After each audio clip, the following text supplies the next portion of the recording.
며칠 전에 어떤 분이 저보고 단군 때가 단군이 우리 고조선의 단군이 중국의 어느 때냐라는 말씀을 저보고 하셨습니다. 그래서 제가 연임금 때입니다. 단군 원년이 연임금 8년이라 갑디다 하는 이야기를 했거든요. 그러니까 또 고려시대 때 이야기를 하더라고요. 그래서 오늘은 요 그림만 공부를 하면 되니까 조금 시간이 있을 것 같아가지고 중국의 역대 왕조표를 이렇게 그림으로 되어 있는 걸 하나 발견해서 지금 복사를 해서 드렸습니다. 거기 오른쪽에 보면 서원 하는 것은 서기입니다. 서기. 전 하는 건 아시는 대로 빛이고요. 이게 중국 것이라서 아국 조대연표 되어 있는데 중국 조대연표입니다. 위에 황제 다음에 칸 하나 넘어가고 당뇨, 우순 이랬잖아요. 그럼 당뇨, 우순 갈 때 연임금이 앞에 당을 붙여놨고 순임금 앞에는 우를 붙여놨습니다. 왜 그럴까요? 여기 앞산 넘어가면 청도가 나오지 않습니까? 청도에 앞산 넘어가자마자 청도는 청도인데 이서면이 나옵니다. 이서면.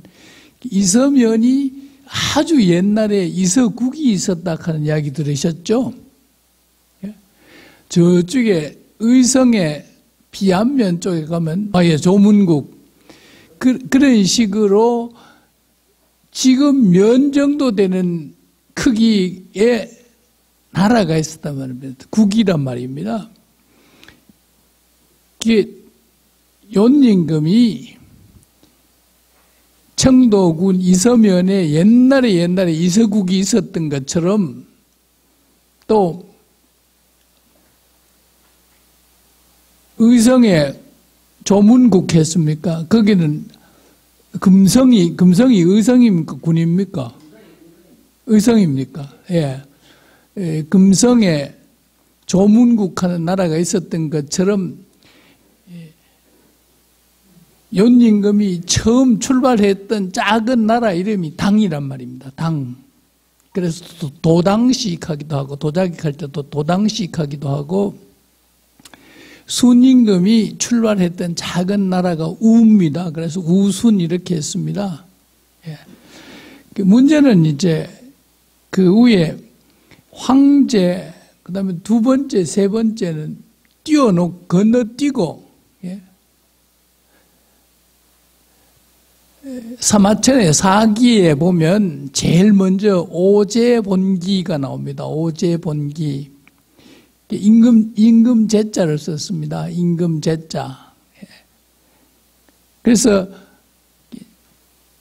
나중에 당뇨, 우순 이렇게 말하기도 하고 임금 제자를 붙여가지고 제요, 제순 이렇게도 이야기하죠. 사마천의 사기에 보면 제일 앞에 오제본기가 나오는데 오제가 누구냐 하면 황제, 두 번째가 전욱, 세 번째가 제곡, 네 번째가 요, 다섯 번째가 순입니다. 이래 다섯 오제본기가 나오는데요.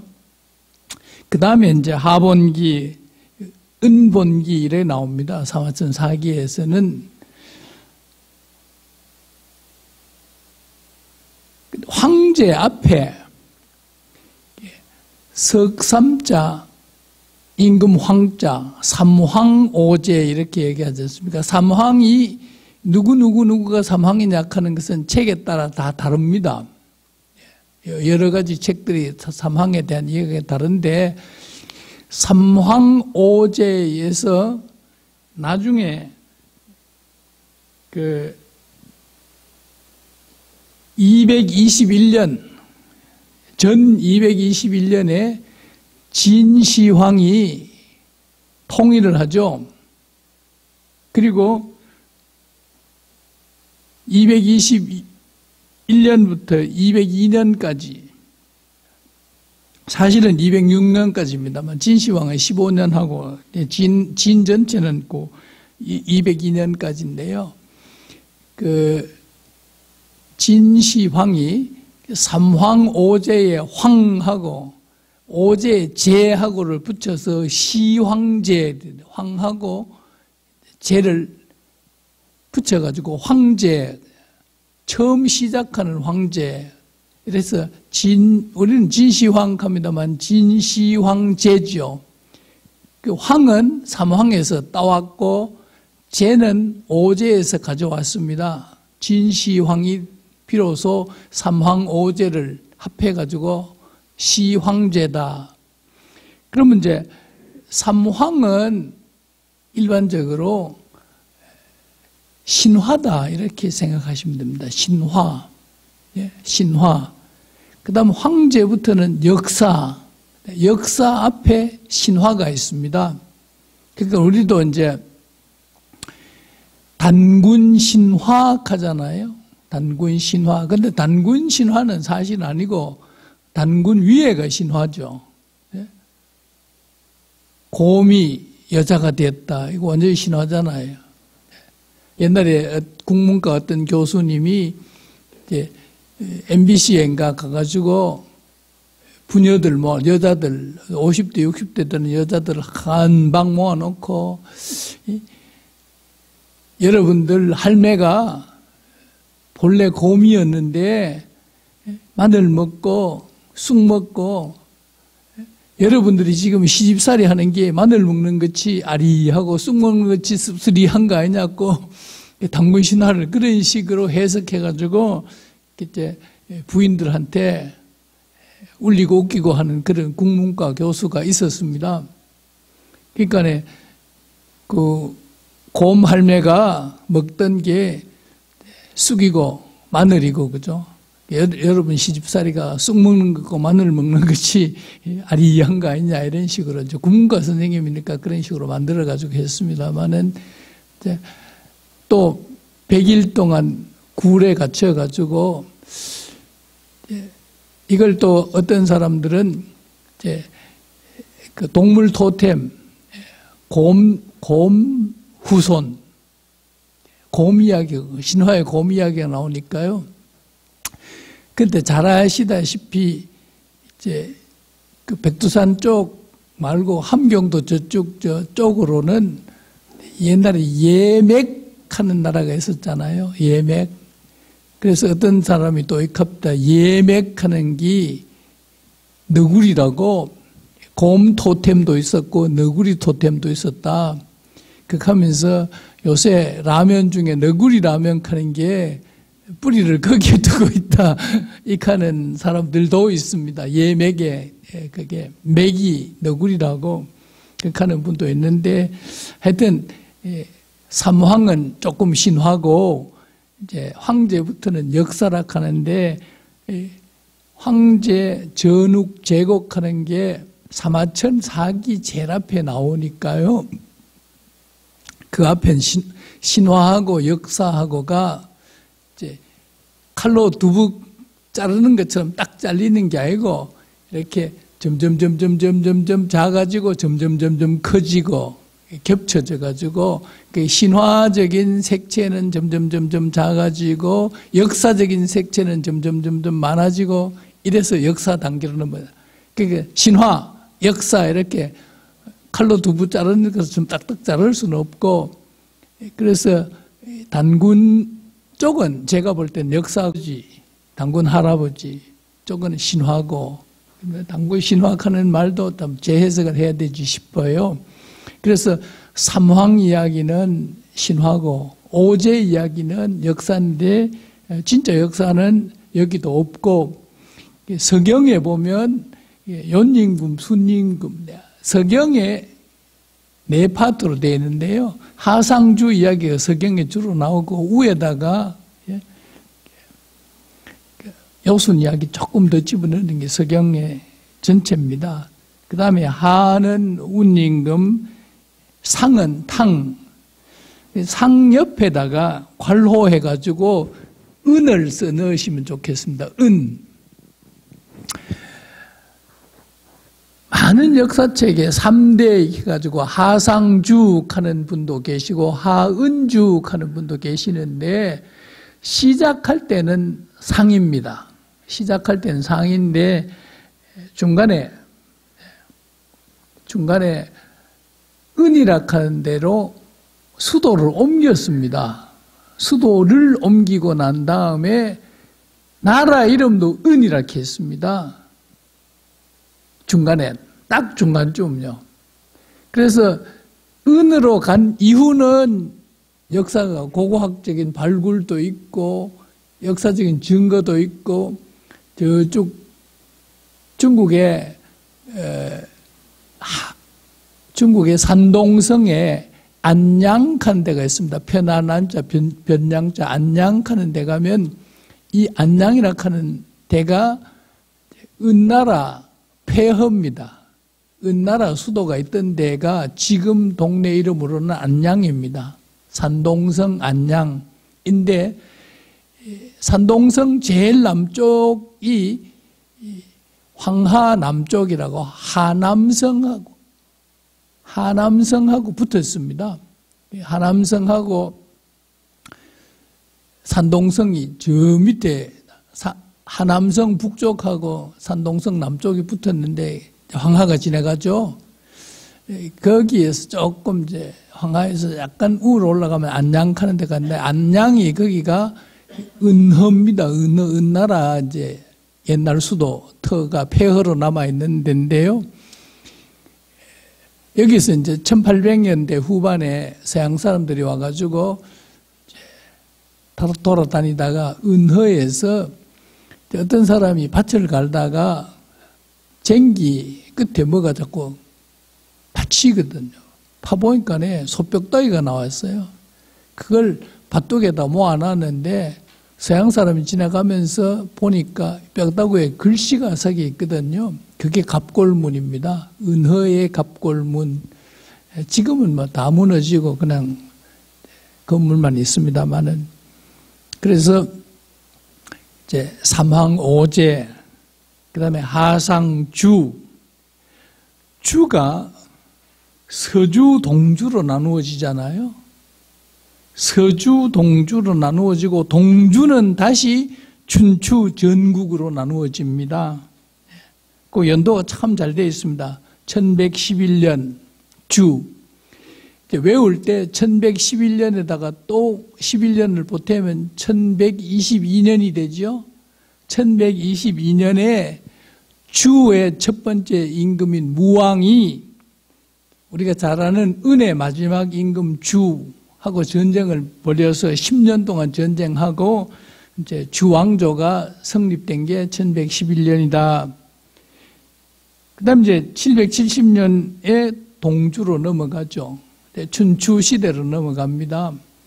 그 다음에 403년, 403년 가는데 위에다가 453년 이렇게 기록을 해 주시면요.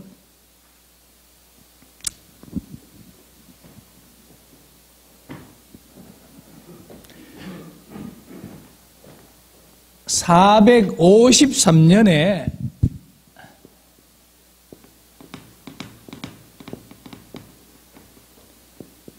진이라고 하는 나라가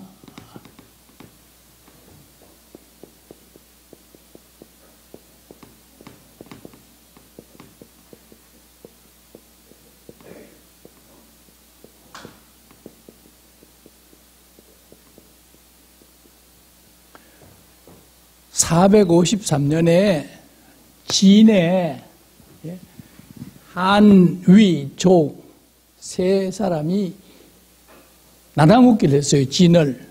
그래서 셋으로 나누어가지고 403년에 완전히 나누어졌어요. 그래서 453년 나누어지기 시작할 때가 전국이다 이렇게 하는 학자들도 많아요. 아니다.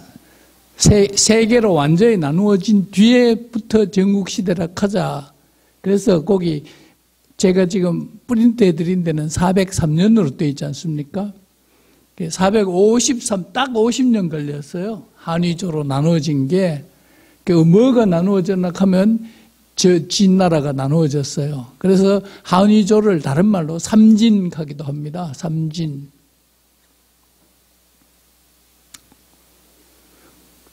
그래서 진시황이 이제 통일을 하잖아요. BC 221년에. 그래서 삼황에 황하고 오제에 제를 붙여서 시황제다 이렇게 됐는데, 우리가 공부 하나 해야 될 것은 이제 상의 중간쯤 돼가지고 은으로 옮겼다가 말씀드렸지 않습니까? 앞에 상은 아직까지 고고학적인 그런 뒷받침을 해줄 만한 게 없어요. 역사도 간략하게 돼 있고 하도 그렇고 모든 게 주 중심으로 되어 있습니다. 특히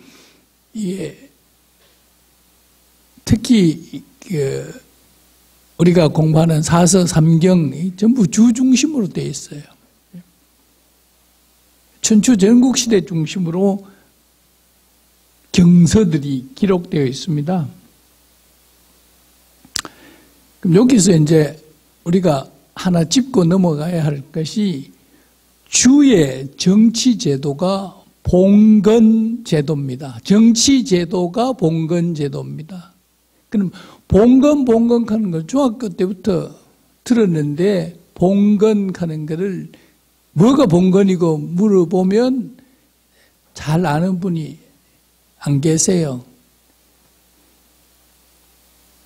우리 어른들이 봉건에 대해서 봉건만 가르치고 진짜를 안 가르쳐서 그런데, 주의 정치제도가 봉건제도인데, 봉건은 봉토건국입니다.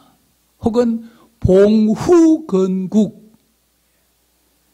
제후를 봉해서 땅을 주고 그 땅에 가서 나라를 세워라. 그래서 천자가 땅 나누어 주고, 천자는 천하를 다스리는 분이고, 제후는, 후가 굉장히 많으니까 제자를 붙였어요. 후들은 나누어 받은 땅에다가 국을 세우는 겁니다.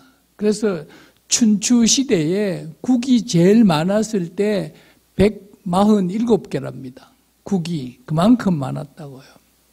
그거를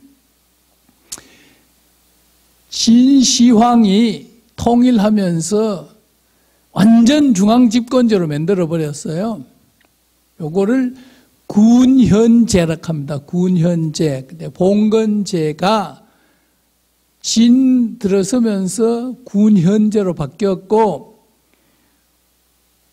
진이 망한 뒤에 항우하고 유방하고 싸움해서 항우가 이겨가지고 한나라를 세웠잖아요. 그 한나라 때는 가까운 것은 진시황을 따라서 군현제로 쓰고, 먼 것은 봉건제로 썼어요. 이름하여 군국제 이렇게 했습니다. 국은 봉건의 국이잖아요. 봉후건국, 봉토건국이니까요. 그죠? 그래서 한고조 유방은 군국제를 썼습니다. 군국제. 그래서 봉건제도는 지방자치제고, 군현제는 중앙집권제고, 군국제는 봉건하고 군현제를 섞은 거고, 요 역사 발전을 정치사적인 입장에서 이해를 해야 되는데, 이걸 이야기하는 분들이 안 계시고 전부 다 공자님께서 말씀하시길 하고 논어 인용하고 맹자께서 말씀하시기를 하고 맹자 인용하고 그런데 배경이 그렇습니다. 그 다음에 우리가 지금 공부하는 성학십도는 주로 남송 때 이야기입니다. 남송 때 남송이라고 있죠. 남송 위에 북송이 있죠. 북송 위에 5대 10국이 있죠. 5대 10국 위에 당이 있죠. 당은 이제 대단한 나라 아닙니까? 불교 국가로서 5대 10국 때의 중국은 역사적으로 보면 짧습니다만은 한 5, 60년밖에 안 되는데 이 5대 때가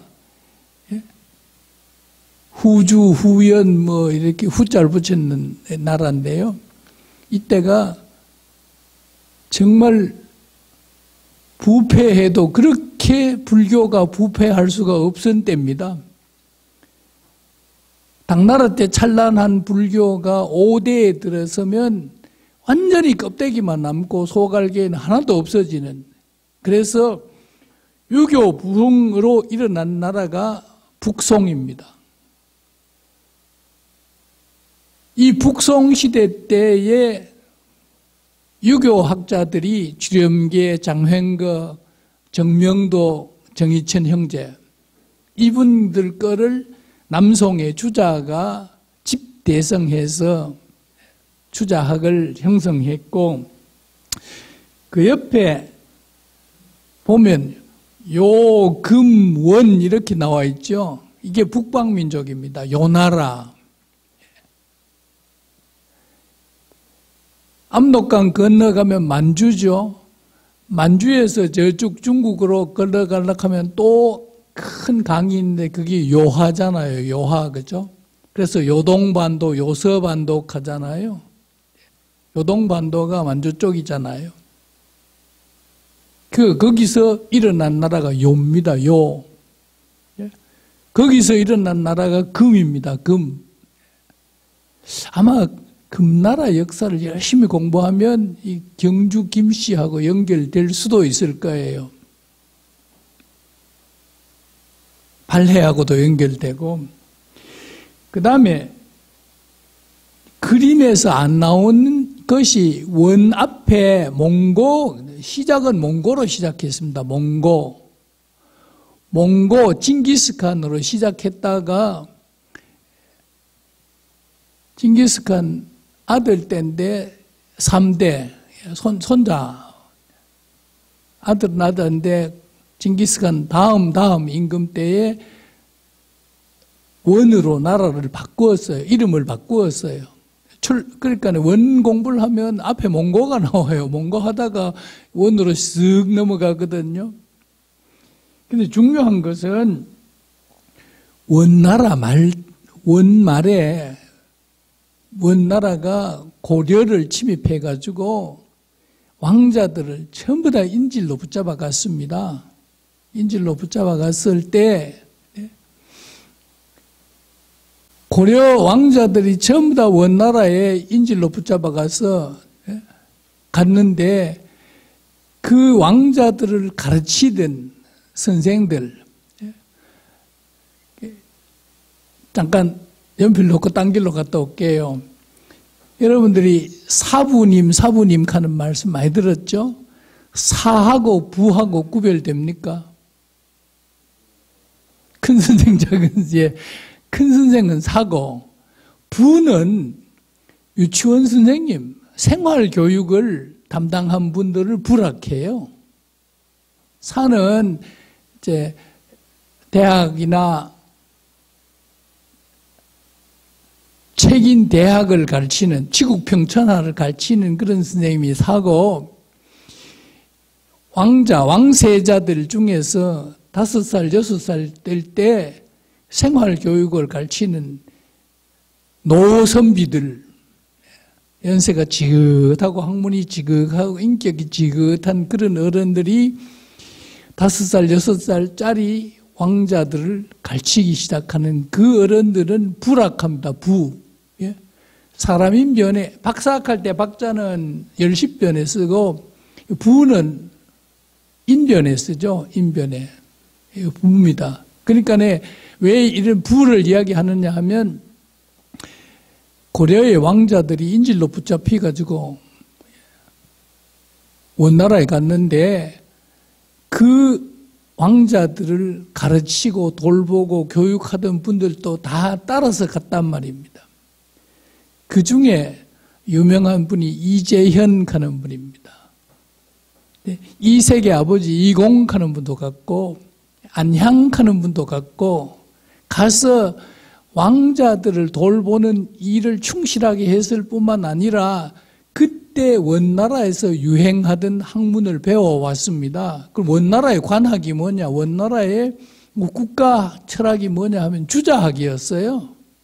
주자학이 원나라의 국가 철학이었어요.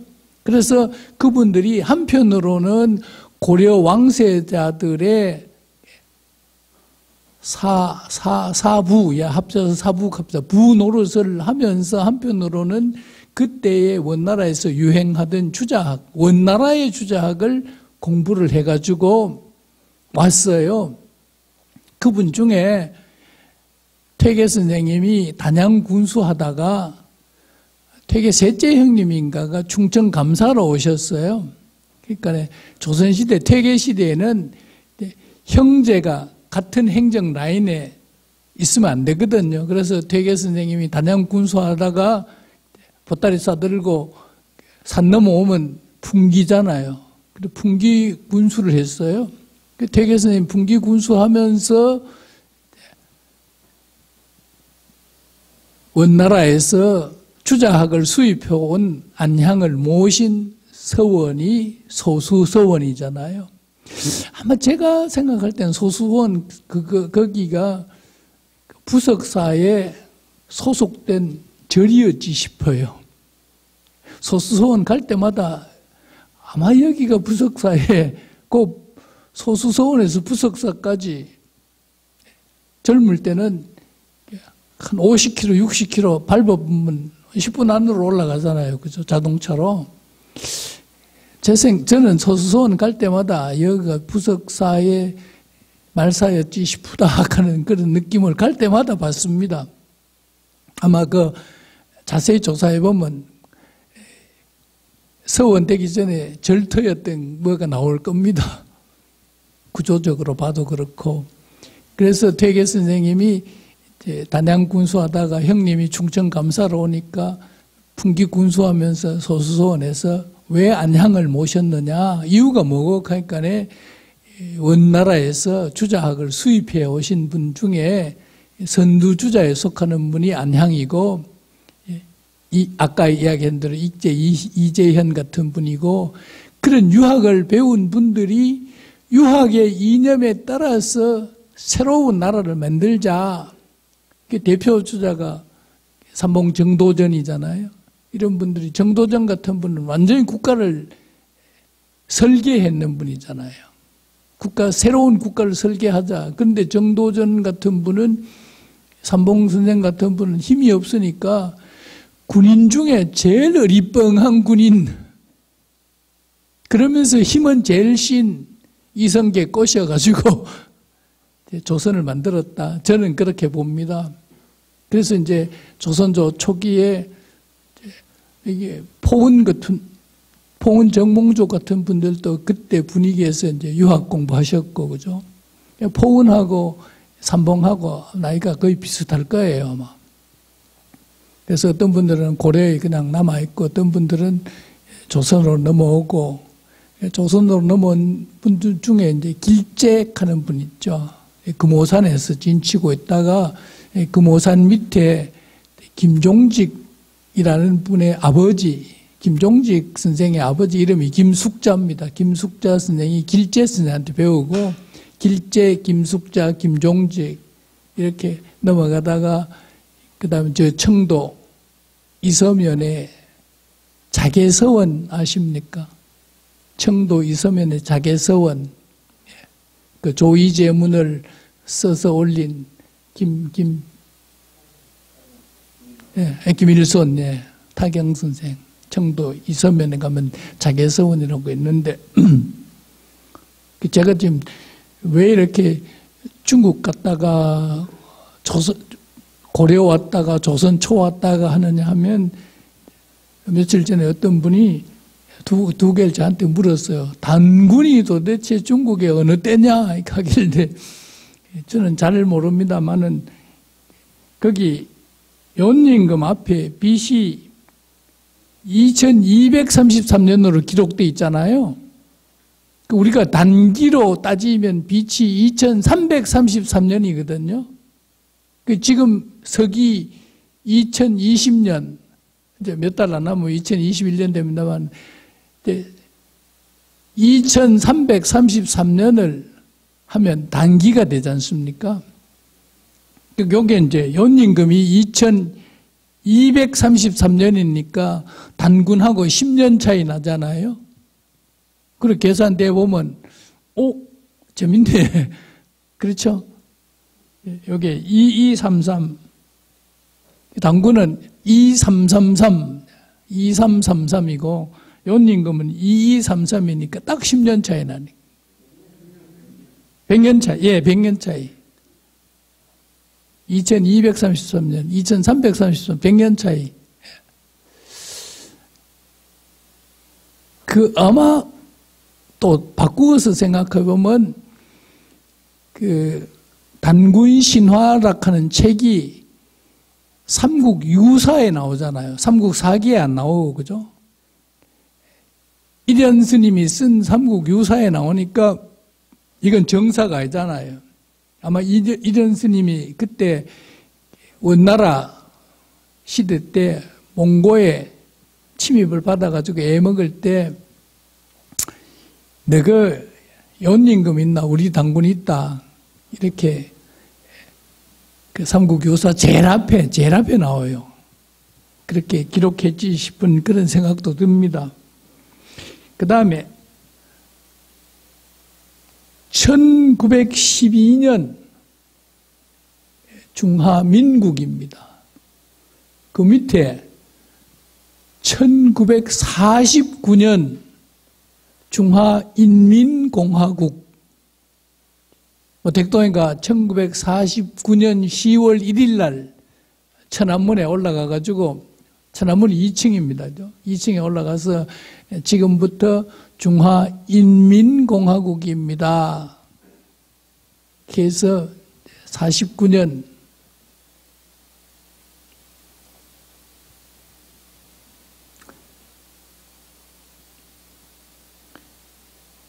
중화민국은 지네들끼리는 민국이 갑니다. 민국 지금 12년이니까 108년인가 그렇죠?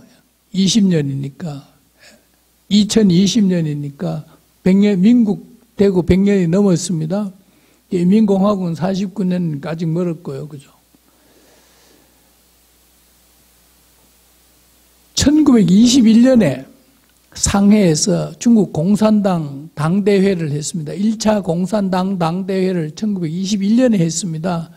그래서 아마 내년에 중국 공산당 창립 100주년 하려고 시진핑이가 용을 쓰고 있는 모양인데 정세가 어떻게 돌아갈지는 모르겠습니다. 한 30분 동안 혹시 이 페이퍼가 유용하셨을지 모르겠습니다. 요 페이퍼 잘 보시고 이렇게 우리나라하고 이렇게 맞춰 보시고 표 하나 가지고 중국 역사를 기록해놓은 아주 간단한 거니까 하나만 더 이야기하겠습니다. 거기 당나라 밑에 북송, 남송 때의 철학을 리학이라고 합니다. 리학. 성리학 할 때 리학에 저번에도 말씀드렸습니다만은 육상상 왕양명 같은 분들은 심리학이거든요. 성적리가 아니고 심적리거든요. 그래서 심적리학하든지 성적리학하든지 심성 빼버리고 리학이라 그래요. 송나라 때 철학을 다른 말로 바꾸어서 리학이라 한단 말입니다. 리학. 근데 우리나라 학자들은 거의 대부분이 송나라, 명나라 때 철학을 성리학이라 하는데 명나라에 가면 왕양명 하는 사람이 나와가지고 심리학을 더 강조를 하거든요. 그러니까 심리학이니 성리학이니 빼버리고 그냥 송명리학 하는 말이 맞아요. 송명리학. 그 후에 수나라, 당나라 때 철학은 불학입니다. 그래서 수당불학. 그 다음에 진시황 이전에는 먼저 선자, 선생님 할 때 선자 써가지고 선진유학. 문제는 이제 진 이후에 한, 그 다음에 왼쪽에 굉장히 복잡한 것에 오른편에 위진남북조 이렇게 돼 있죠. 위진남북조. 위진남북조 중에 두 번째 칸에 5호 16국하고 나오지 않습니까? 5호국 할 때 호가 북방민족이란 말이고요. 북방민족이 5개, 남방민족이 16개. 거기에 자세히 보면 남조에 송하는 게 나오죠. 나옵니까? 안 나옵니까? 예, 송. 예. 요 송하는 거를 대부분의 학자들이 남조 시대 때 송이 있었나 없었나를 잘 모르십니다. 요때 송나라는 임금성이 유씨예요, 유씨. 유방할 때, 유비익할 때 유, 모금도 유자요. 유. 그래서 중국 사람들은 요 송을 유송 이렇게 해요. 유송. 유비 유자입니다. 유방 유자입니다. 모금도 유자예요. 유송 익하고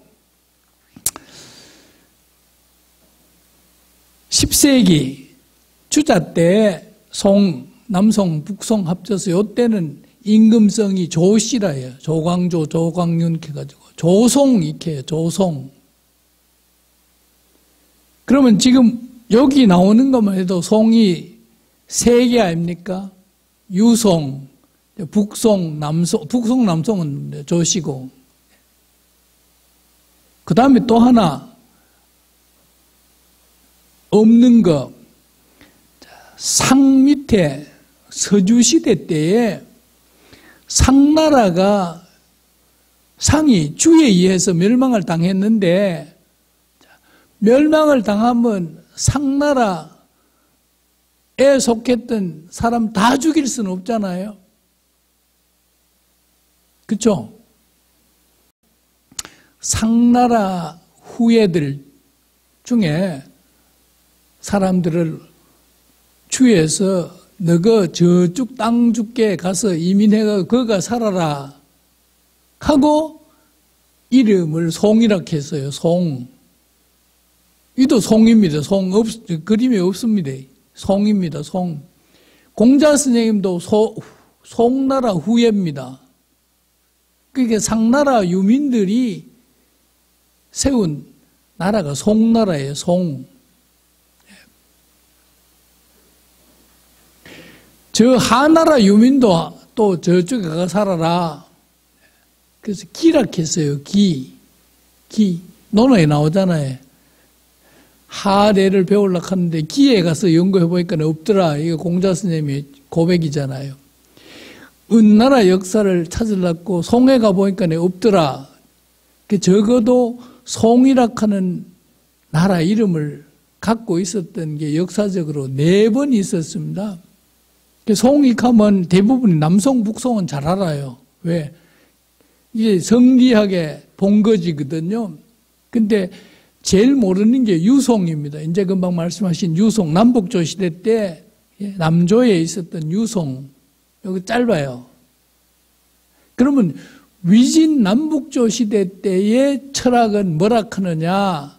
현학이라 합니다. 현, 가물현자, 현. 가물현.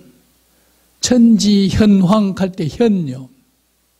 현학이라 합니다. 현학이 왜 현학이냐 하면 문자 그대로 가물가물하거든요. 석삼자에 가물현자에 배울 학자 삼현학이 있습니다. 삼현학이 뭐냐면 노자, 장자, 주역을 삼현학이라고 해요. 그러니까 치밀하게 이야기하면 허황한 소리 많이 해놨거든요. 특히 육아 입장에서 보면 참말로 허황한 소리를 많이 하는 게 삼현입니다. 근데 되게 어렵잖아요. 장자, 노자를 삼현학이라고 합니다. 요 현학이라고 하는 건데 노자는 공자하고 시대가 같았지만은 위진 남북조 시대 때 유행했는 게 새로운 도가, 그때 당시의 도가, 이제 도가가 무슨 역할을 하느냐면 다리 역할을 합니다.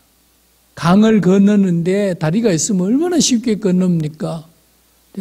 도교가, 종교적으로는 도교고, 철학적으로는 도가인데, 도가가 위진 남북조 시대 때 흥행을 했어요.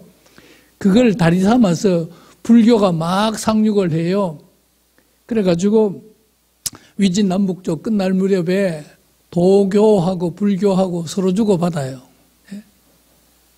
그러다가 수나라부터 당나라는 불학이라고 아까 말씀드렸잖아요. 불교가 삭되고 그 불교가 이제 형식적으로 껍데기만 남으니까 북송 남송에서 개혁을 해가지고 유교의 부흥, 리학, 우리는 그거를 생각하면서 공부를 해야 되는데 북송 남송 때의 리학을 가지고 공자 선생님을 해석하고 맹자 선생님을 해석해 놨거든요.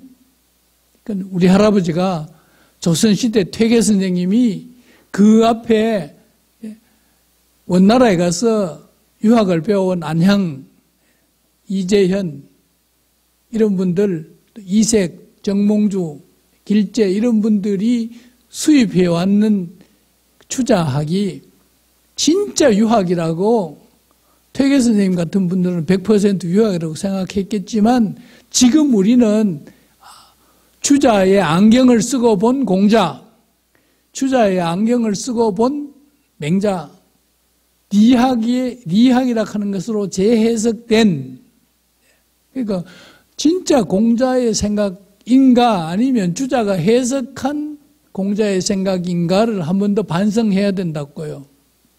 반성 안 해요. 그걸 반성해서 다시 보자 하는 어른이 다산입니다. 정다산. 정다산에 논어 고금죽 하는 책을 썼거든요. 서울에 어떤 분이 번역을 했는데 이만큼 두꺼운 걸로 5권 번역을 했어요.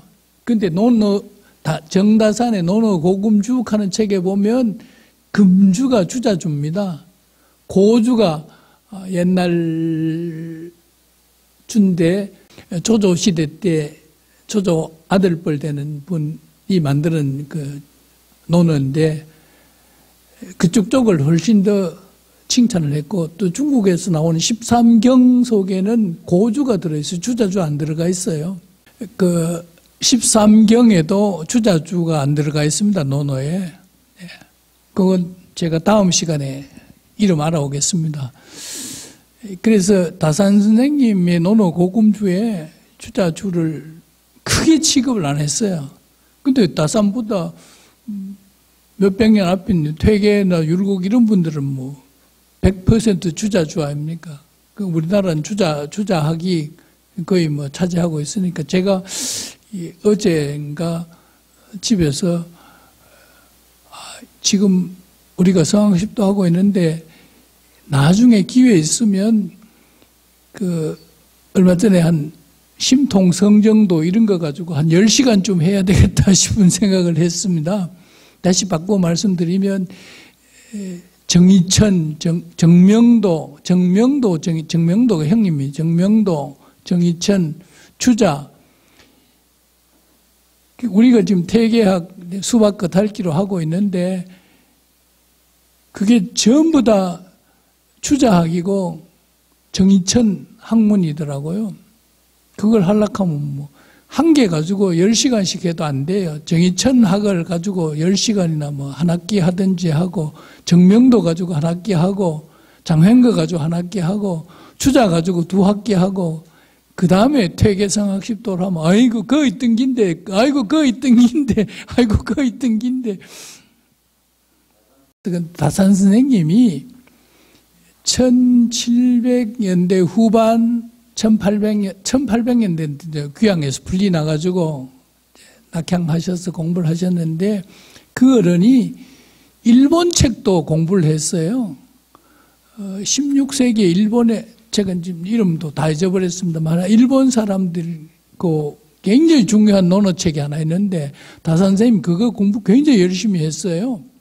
그러니까 논어 고주하고 일본 책하고 해서 고금주를 썼는데 다산 선생님은 상당히 단적으로 말하기는 어렵지만은 반주자락학과 비주자락학과 그런 노선이었습니다.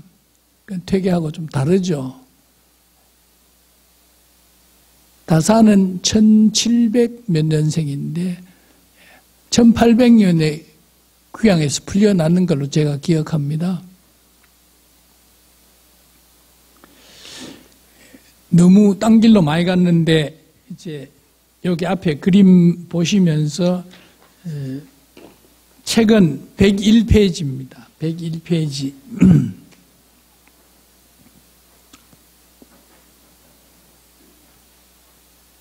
101페이지. 이 그림 한번 보시고 이 그림 보기 힘들면 전번에 받았던 이 페이퍼 있잖아요. 이거 하고 그 다음에 책 101페이지하고 예. 심학도 본문에 적자심시 인욕 미골지 양심이라 이렇게 되어 있습니다. 심은 적자심이라 어린아이 벌거벗은 어린아이의 마음 인욕에 빠지지 않는 그런 양심. 지난 시간에 공부했습니다마는 송명리학가들의 구호가 알인욕 존천리잖아요. 인욕을 막고 존천리, 천리를 보존하자. 인욕을 막고 천리를 보존하자인데 심학도 첫 번째 문장이 이문정 씨가 말하기를 적자시심은 인욕에 매몰되지 않는 양심이다. 그래서 퇴계 선생님이 그림에 마음 하는 것은 적자심이다. 적자심이다. 벌구숭이. 적자하는 건 뻘개두이란 말이죠. 뻘거숭이. 어린아이의 마음. 예? 그럼 어린아이의 마음은 뭐냐 하면 인욕에 매몰되지 아니한, 인욕에 빠지지 아니한, 이게 이제 송명유학자들이 구호인 알인욕, 인욕을 막고 천리를 보존하자.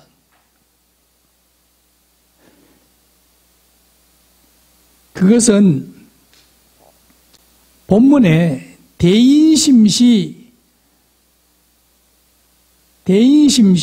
의리구족지 본심이라고 했습니다. 그래서 적자심도 되고 대인심도 되는데 대인심은 의리가 갖추어진 본심이다. 이래서 위에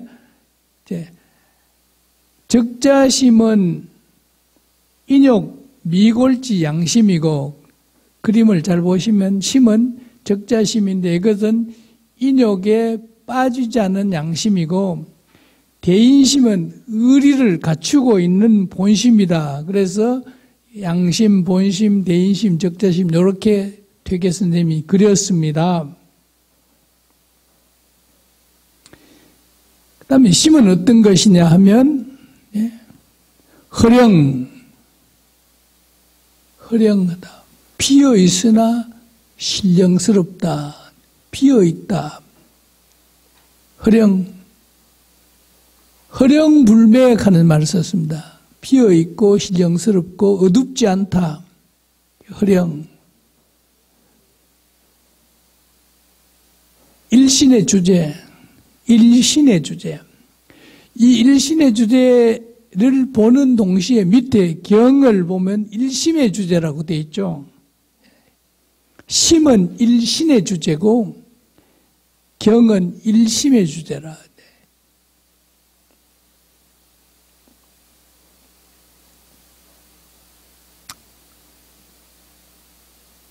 맹자에 심하고 신하고 관계를 이야기하지 않아요. 맹자책에는 뜻지자를 썼습니다. 지하고 기라고 표시했는데 지와 기.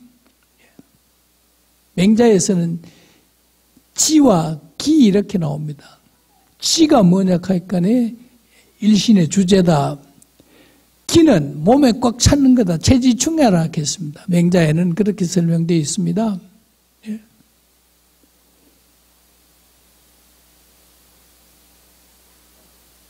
절대로 그 왕양명이나 지금 중국 공산당들이 이야기하는 유심론이 아닙니다. 저 북경 사람들은 모택동부터 시작해가지고 유물론이니까 유물론의 반대가 유심론이잖아요. 유심론 아니면 유물론 두 개로 딱 갈라가지고 심자 이야기하기만 하면 유심론 이렇게 이야기하는데 오직 마음이라 하는데 그렇게 보지 마시고 퇴계 선생님처럼 심은 몸을 일신의 주제로 몸을 좌우하는 거지만 몸도 마음을 움직이게 한다 하는 게 맹자 철학입니다. 맹자가 질 하면서 무포기기했습니다. 기도 포악하게 다루지 마라 했거든요. 마음이 아프면 몸도 아픈 건 사실이지만 반대로 몸이 허약하면 마음도 약해지기가 쉽잖아요. 그러니까 몸과 마음이 따로 있는 게 아니고 몸을 우리는 몸신자로 쓰지만 맹자는 기운 기자로 썼어요. 기운 기자로 쓰고 이렇게 기를 기르는 것, 호연지기 하는 말 많이 들어보셨습니다. 호연지기, 양기, 기를 기르라. 그러면 기가 뭐냐?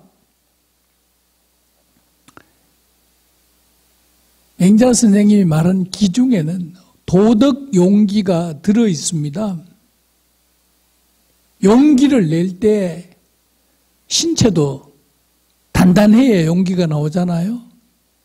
그 중에서 용기 중에서 제일 가는 용기가 도덕 용기거든요. 우리나라 사람들이 지금 도덕 용기가 많이 쇠약해졌습니다. 맹자는 신이랑 하고 기운 기자를 썼고 기운 기자 속에 신체 건강하고 도덕 용기를 가질 수 있는 것도 연결시켜서 이야기를 했습니다. 그 다음에 심 밑에 심은 인심도 있고 도심도 있다.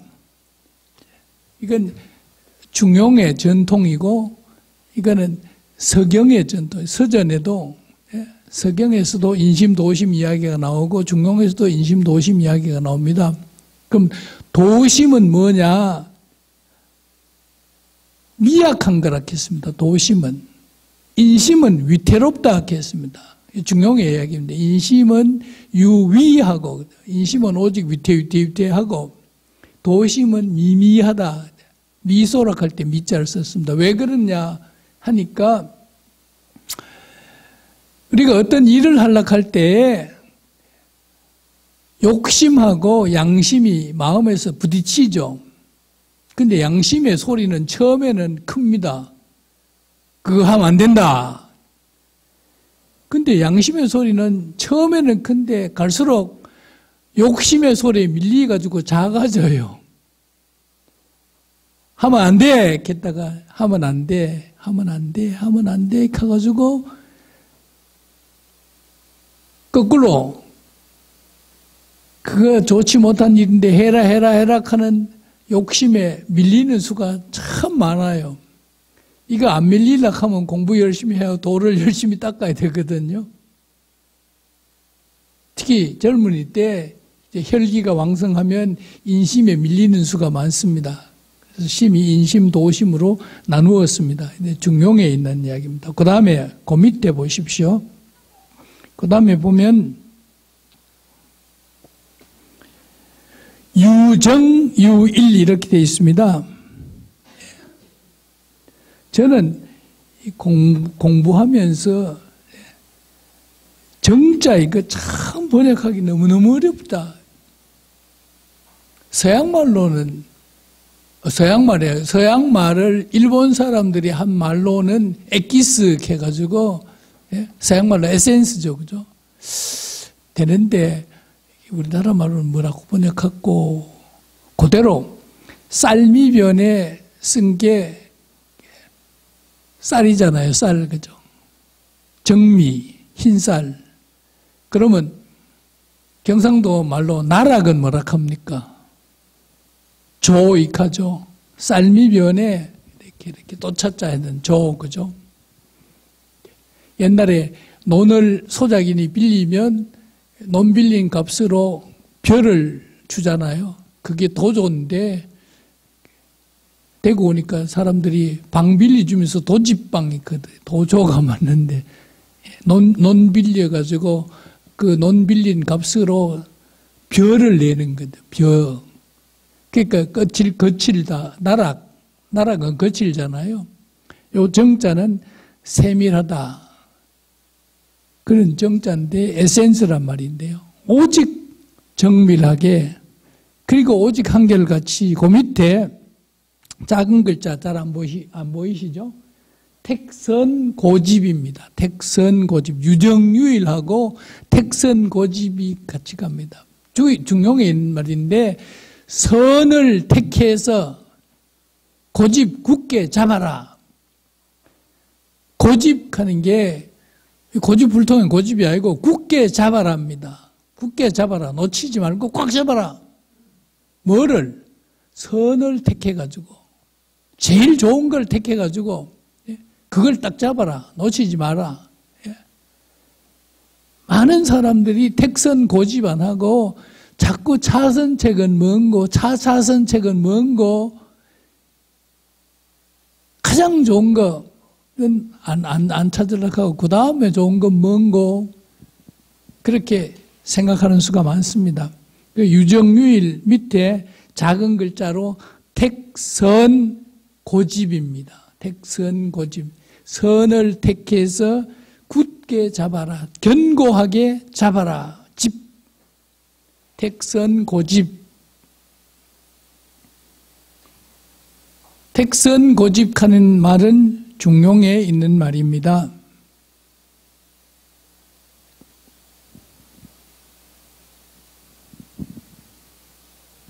일경 개심자는 일신주제 경우 일심지주제야. 제가 저쪽 흑판에다 용공 할 때 공자를 장인밭이 공자를 안 쓰고 공들인다 하는 공자를 썼습니다. 퇴계 선생님도 장인밭이 공자를 쓰는데 공들인다 하는 공자가 맞지 싶어요.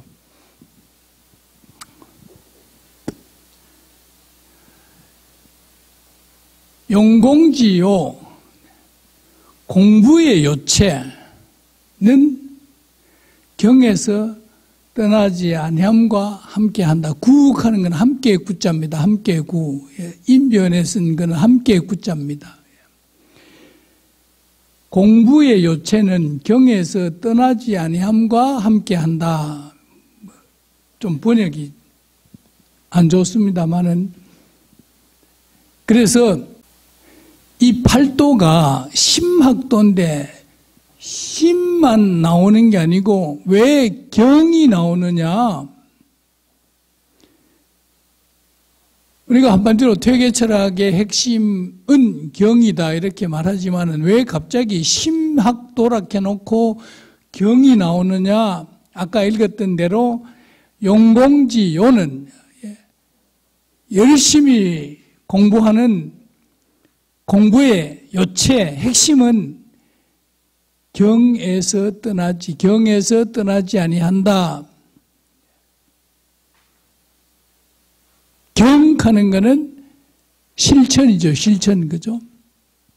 실천.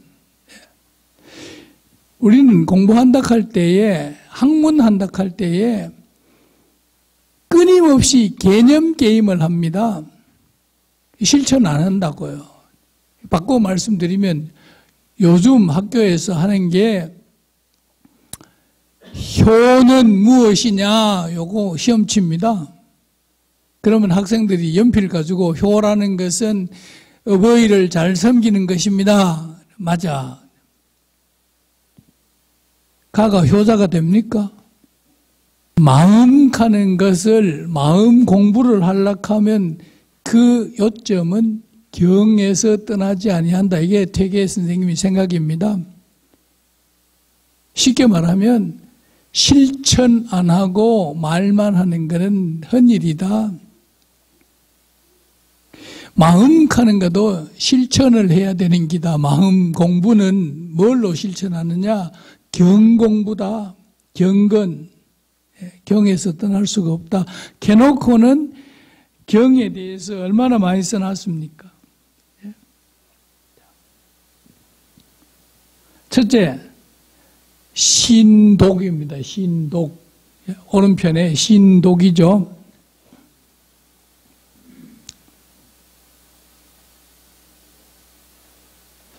신독을 뭐라고 번역을 해놨나 하면 홀로 아는 마음을 삼가함 있겠습니다. 신독, 독이 홀로 아는 마음. 다른 사람 다 모르는 것고 내 혼자만 알지 싶으지만 네 혼자 아는 게 아니다. 네 혼자 아는 그 마음 그거 삼가해라. 중용에 나오는 말입니다. 막현호은이며 막현호민이 고로군자는 신기독이하라.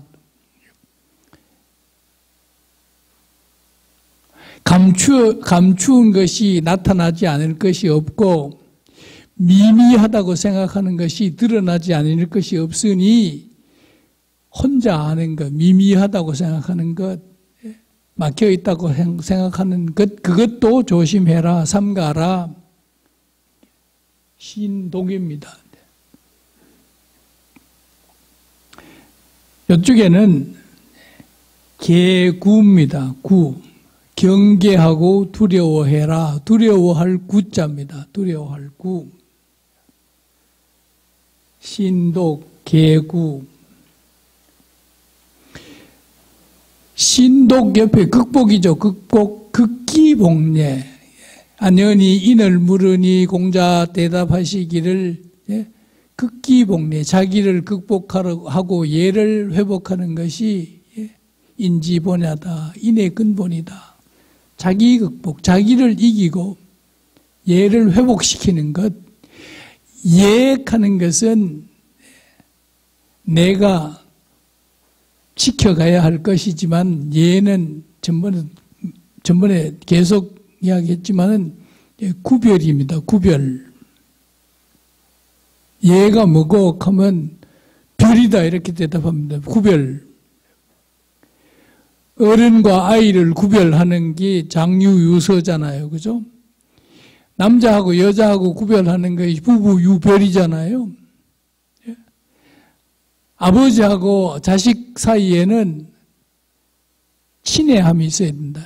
부자 유친 할 때 친은 동사입니다. 동사. 사랑한다. 요즘 말로 말하면 사랑한답니다.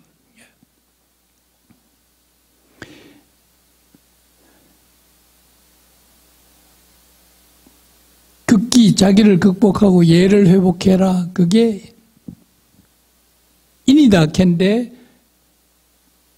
공자 스님은 그게 경이다. 공경하는 마음이다. 마음의 주제다. 그 다음에 이쪽에는 조존이죠.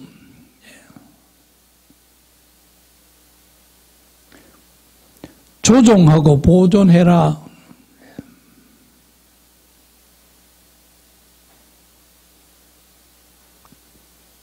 맹자에 나오는 이야기 구방심. 방자는 놓을 방자입니다.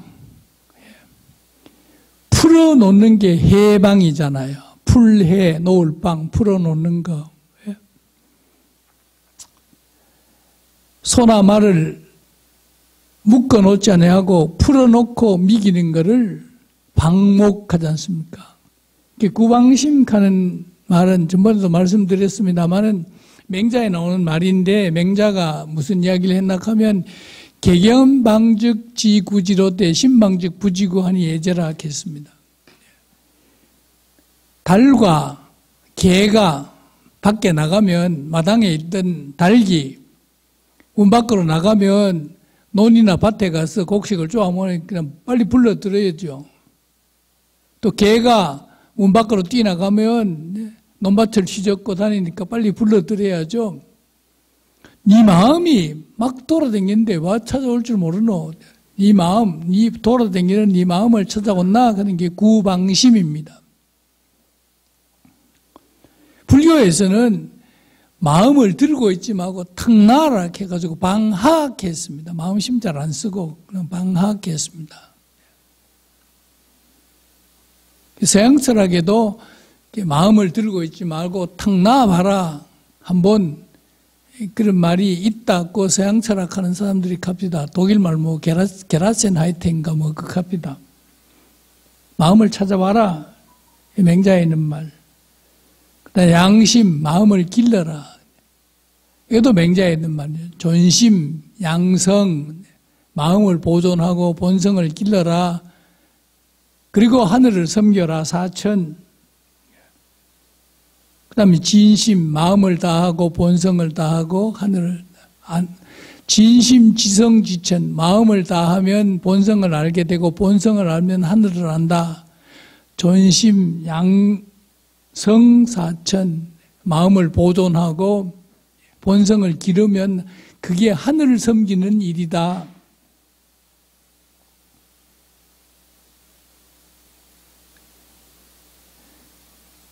논어에 있는 말 72 종심 소욕 불유 구 이거 다 써야 되는데 퇴계 선생님이 생략했는데 종심 소욕 불유 구 쫓을 종 따를 종 마음에 하고자 하는 바를 따라가도 구를 넘지 않더라.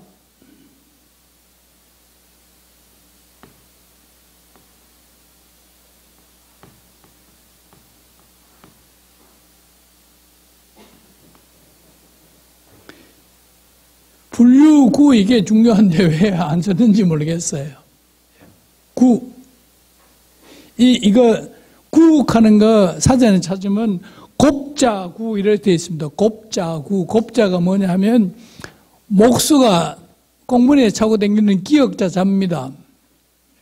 목수가 왜 기역자 자를 공문에 차고 다니느냐. 이게 기역자 자가 참, 이 기역자 자가요.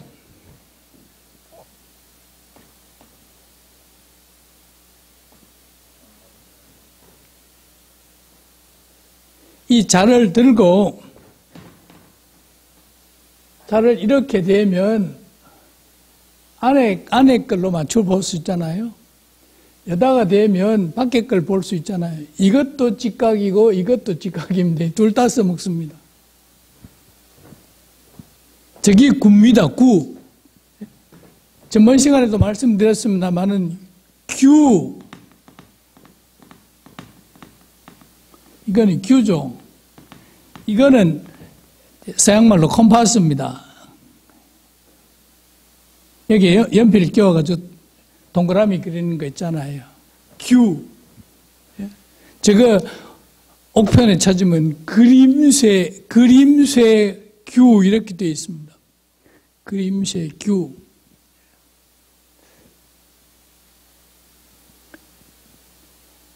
그래서 표준을 구규 이렇게 얘기하죠. 원을 그리려고 하면 컴파스만 있으면 되고 직각을 그리려고 하면 구만 있으면 되죠. 구로 딱딱 맞으면 직각이냐 아니냐 판별은 구로 합니다. 이게 이제 70이 종심에서 끝나는 게 아니고 종심 소욕 부류구.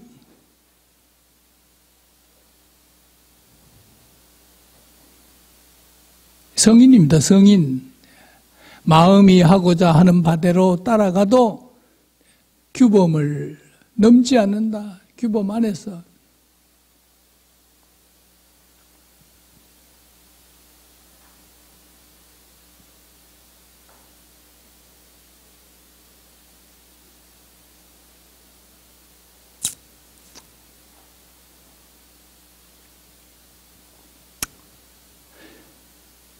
사십이 부동심 하는 것도 맹자에 나오는 이야기입니다. 마음이 안 움직인다. 그 앞에 이야기는 맹자 제자들이 선생님이 제 나라에 가서 경상의 자리에 재상의 자리에 오른다면 마음이 움직이겠습니까? 그러니까 안 움직인다. 40의 부동심이라 했겠습니다. 또 고자도 맹자하고 대화를 한 고자도 40의 부동심 했다. 마음이 안 움직인다. 그 이야기 앞뒤가 굉장히 어렵습니다. 부동심에 대해서. 마음이 안 움직인다.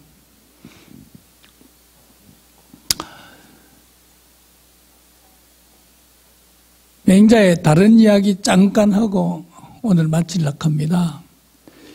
이제 맹자를 공부할 때에 많은 분들이 측은지심, 수호지심, 사양지심, 시비지심을 이야기합니다. 맹자에 나오니까요. 그러면 측은지심, 사양지심, 시비지심, 수호지심, 이건 무슨 심이냐? 저는 도덕심이라고 생각합니다. 도덕심. 측은지심은 인지단이요, 수호지심은 의지단이요, 사양지심은 예지단이요, 시비지심은 지지단이라. 인이 예지는 뭐냐? 도덕성이라고. 도덕성.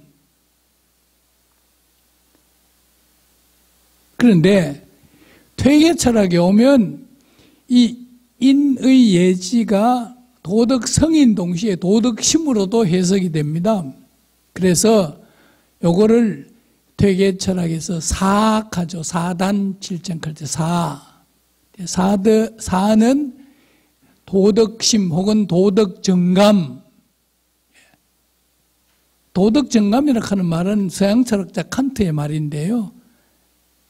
요 도덕정감하고 희노애구애오욕이라는 7개의 감정, 칠정하잖아요. 사단 칠정의 문제가 퇴계 철학의 중요한 문제인데 퇴계 선생님의 결론은 사단은 리에서 발하고 칠정은 기에서 발한다.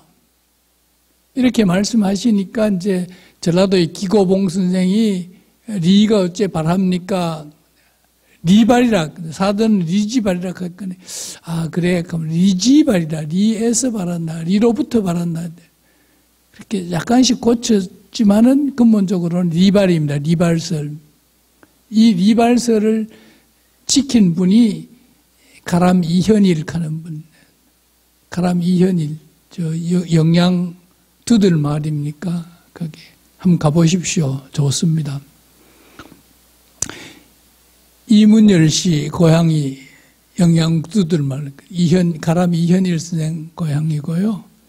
또 옛날에 유명한 그 포항공대 김호길 선생하고 같이 서울대학교 물리대학에서 공부한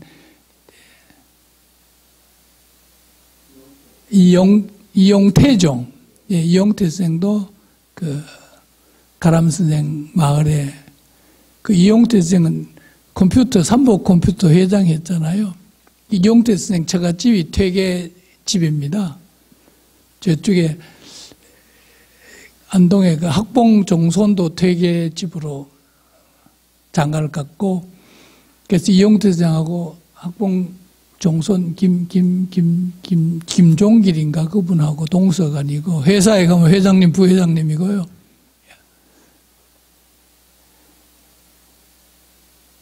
맹자를 공부할 때 사단 칠정에 너무 강조해서 공부하다가 맹자의 실천론을 공부 안 하는 게 현실입니다.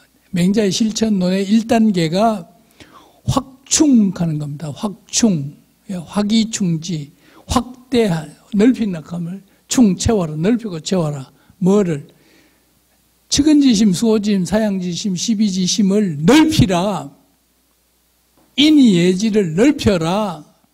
그리고 채워가라. 확충하는 게 1조입니다. 맹자 철학의 실천론의 1조가 확충이고 2조가 부동심입니다. 마음 움직이지 마라.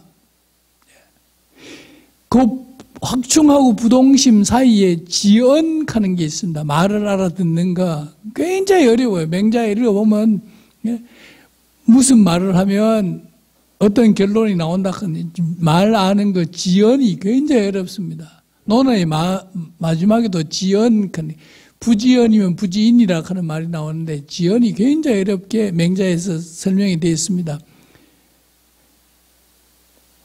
확충, 지연, 부동심, 그 다음에 구방심, 이게 맹자에 나오는 실천론입니다. 실천 공부론입니다. 그게 측은지심, 수호지심, 사양지심, 시비지심, 인의예지 공부하다가 실천론을 놓치는 경우가 굉장히 많아서 확충, 지연, 부동심, 구방심, 이게 맹자 철학에서 중요한 문제들이다 하는 것만 짚고 오늘 공부 마치려고 합니다. 사실은 그거 4개를 더 공부를 해야 되는데 그걸 하면 맹자 철학으로 가버리거든요. 그래서 오늘 여기까지 하고 다음 시간에는 그 경제잠, 잠하는 걸 한번 공부를 해오시기 바랍니다. 그때 어른들이 잠하는 게 격언이 아니고 잠언인데 굉장히 길잖아요. 주일잠 하는 것도 있고, 그때 아마 남송시대, 북송시대에 잠을 굉장히 여러분들이 지었는 걸 참조해서 경제잠을 지은 것 같습니다. 오늘 이만큼 하겠습니다. 감사합니다. 예.